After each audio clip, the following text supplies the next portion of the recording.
ভালোই লাগছে, কাজটা করে নিতে পারলে আরও ভালো লাগবে। প্রথম করে প্রশাসনিক একদম একদম এই প্রথম। বিরোধীরা আসছে, তৃণমূলও আসছে, আসার তো আহ্বান জানানো হয়েছে, এবার তারা আসবে কি আসবে না সেটা তাদের সিদ্ধান্ত। আসা উচিত, গণতন্ত্রে এই স্পেসটা রাখা উচিত, সরকার সকলের, এটা সব মাথায় রাখা উচিত আমাদের সবার।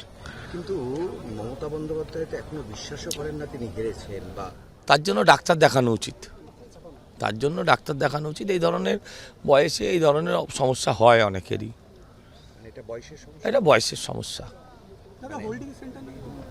কি হোল্ডিং সেন্টার? হোল্ডিং সেন্টার আবার পুশব্যাক করে বাংলাদেশে পাঠানো হচ্ছে। প্রচুর হাকিমপুর সীমান্তে দেখা যাচ্ছে দলে দলে বাংলাদেশিরা জড়ো হয়েছেন, দেশে ফিরতে চান, বাংলাদেশি নথি হাতে নিয়ে বসে রয়েছেন ঘন্টার পর ঘন্টা। তাদেরকে ফুল বেলপাতা দিয়ে বাংলাদেশে পাঠানোই উচিত। তাদের হাতে ফুল বেলপাতা, ফেয়ার অয়েল, মিষ্টি, ছাতা, এগুলো সব দিয়ে পাঠিয়ে দিলেই ভালো। আপনি বলুন না, আপনার দেশে বাংলাদেশি কেন থাকবে? বাংলাদেশি কি আপনাকে রাখবে?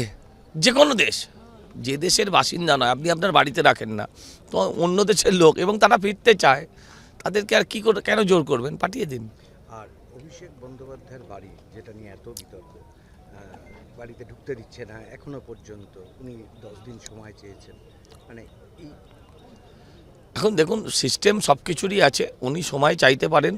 এখন তাকে সময় দেবে কি দেবে না সেটা প্রশাসনিক সিদ্ধান্ত, সেটা পুরসভার যিনি কমিশনার আছেন তিনি সিদ্ধান্ত নেবেন, সরকার সিদ্ধান্ত নেবে, সেখানে আমার কি বলার আছে? আমরা চাই সাধারণ মানুষ, আমরা চাই যার বেআইনি আছে সেটা ভাঙা হোক, সেটা সে অভিষেক বন্দ্যোপাধ্যায় হোক, অভিষেক চট্টোপাধ্যায় হোক, সে যেই হোক না কেন, তিনি পিসির ভাইপো বলে তার বাড়িটা ভাঙা হবে না, এটা তো হতে পারে না।